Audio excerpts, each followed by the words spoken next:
Hay lugares que no solo están abandonados, están sellados, no por candados, sino por el peso de lo que sucedió dentro. Hoy vamos a hablar del Hospital Materno-Infantil de Santa Cecilia, en las afueras de, llamémosle la Ciudad X. Este lugar cerró hace más de 40 años, no por bancarrota, sino por un evento que la prensa local catalogó como una cadena de incidentes desafortunados. Pero si rascas un poco la superficie, encuentras una historia mucho más oscura, la leyenda del pabellón de maternidad. Un lugar donde el silencio no es paz, sino la ausencia de algo que debería estar ahí, el llanto de un bebé. Santa Cecilia fue inaugurado con grandes esperanzas a principios de los años 60. Era moderno, luminoso, y prometía ser un refugio. Todo cambió en el verano de 1978. De repente, la tasa de mortalidad infantil se disparó. No por enfermedades comunes, sino por algo inexplicable. Los bebés, perfectamente sanos al nacer, comenzaban a mostrar signos de pánico extremo. Lloraban sin control y luego, simplemente dejaban de respirar. El personal estaba exhausto, aterrorizado.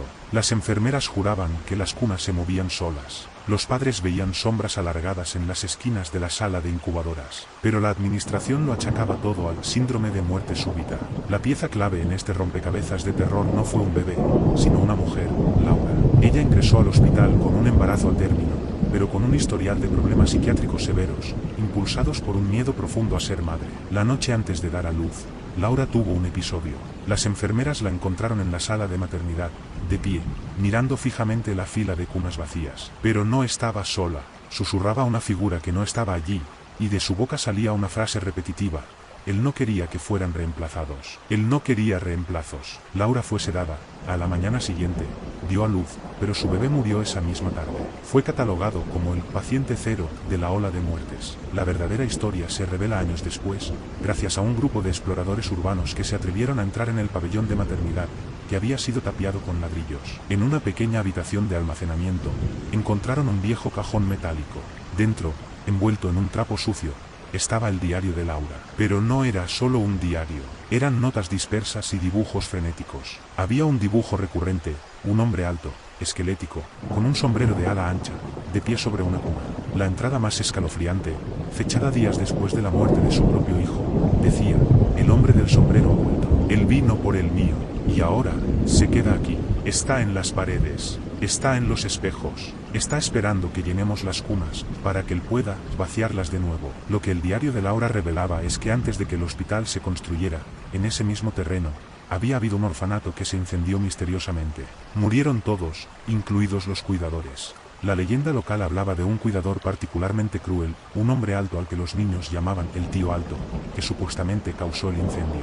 Laura no estaba loca, ella estaba viendo a esta entidad, al espíritu de ese cuidador, enfurecido porque su antiguo hogar había sido convertido en un lugar para nuevos nacimientos. Él no veía bebés, veía reemplazos para los niños que él había silenciado. El hospital estaba condenado. El hospital fue demolido en los años 90, pero la gente que vive cerca jura que en las noches de verano, cuando el viento sopla de cierta manera, se puede escuchar una mezcla de sonidos, un llanto muy agudo que dura solo un segundo, y luego, el sonido de una cuna meciéndose lentamente, sola, en el silencio. Si alguna vez te encuentras cerca de un terreno baldío que antes fue un hospital o una maternidad abandonada, escucha con atención el silencio, porque a veces, el horror no está en lo que ves, sino en lo que escuchas que no debería estar ahí. ¿Y tú?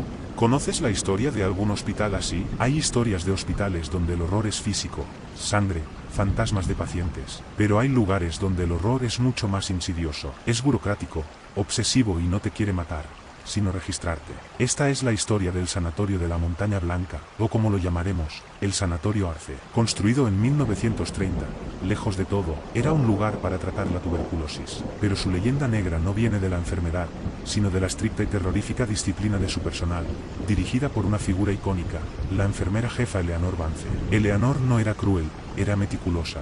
Su única meta en la vida era la perfección del registro. Cada temperatura, cada medicamento, cada queja, tenía que estar anotada en tinta negra, sin tachones, archivada por orden alfabético y cronológico perfecto. El rumor entre los pacientes era que no temían a la muerte, sino a la ira de Eleanor si olvidaban firmar un formulario. La tragedia golpeó el hospital en 1958. Un incendio en el ala administrativa arrasó gran parte del edificio. Lo más curioso es que solo se quemaron los almacenes y el ático de registros. Eleanor, esa noche, intentó salvar los archivos. Su cuerpo fue encontrado en la puerta del sótano, abrazando una pila de cajas de cartón ya carbonizadas. La causa de su muerte, inhalación de humo, curiosamente, un ataque cardíaco. Dicen que no murió por el fuego, sino por el dolor de ver sus preciados registros convertidos en ceniza. El sanatorio nunca se recuperó. Cerró poco después, dejando atrás no solo camas oxidadas, sino estantes y estantes de historias médicas incompletas, todo lo que Eleanor no pudo salvar. Aquí es donde comienza el terror verdadero. Años después, un equipo de exploración urbana, compuesto por 3 jóvenes, Alex, Mark y Sarah, decide documentar el sanatorio Arce. Entran por una ventana rota en la planta baja. El lugar está en ruinas, pero hay una zona sorprendentemente intacta, la oficina de admisiones y archivos en el ala este. Parece que el tiempo se detuvo justo allí. Hay plumas, formularios y un viejo teléfono de baquelita en el escritorio. Mientras graban, Sarah siente un frío intenso. Ve que los papeles en el escritorio están ordenados de una manera extraña, casi obsesiva. Alex, el líder del grupo, intenta hacer una broma. Parece que la vieja enfermera Vance todavía está trabajando horas extra. Esa noche, cuando revisan su metraje en el hotel, notan algo que no vieron en persona. En una toma de la sala de archivos, se ve un pequeño movimiento. Un formulario que estaba doblado en la mesa, de repente, está perfectamente liso. Lo ignoran. Piensan que fue el viento. A la mañana siguiente, Alex se despierta con un dolor de cabeza y una tos persistente. Cuando va al baño, nota un detalle escalofriante. En el espejo, garabateado con el vapor de la ducha, está escrito: fiebre, 38,5 grados, tos productiva. Anotar en gráfico. No había manera de que eso apareciera solo. La música se vuelve más aguda. El grupo regresa al hospital, ahora asustados. Deciden ir directamente a la oficina de admisiones. Cuando llegan, la escena es diferente. El escritorio ahora tiene pilas de formularios antiguos de 1958, el año del incendio. Y en la parte superior, hay un nuevo formulario, lleno a mano con la caligrafía perfecta y cursiva de la época. Es el formulario de admisión de Alex. Dice su nombre completo, edad y fecha de nacimiento. En la sección de síntomas, hay una lista aterradora. 2. Persistente. Cefalea severa. Diagnóstico preliminar, exposición a humo/diagonal incipiente, patología pulmonar. En el espacio para la firma del médico, solo hay una letra inicial marcada con fuerza, EV. Comprenden que la enfermera Vance no descansa. Ella no está buscando venganza, está intentando completar sus registros quemados. Ella está admitiendo a cualquiera que entre en su hospital, catalogando sus fallas, sus enfermedades, y finalmente, su muerte. Y ahora Alex es su paciente número 1.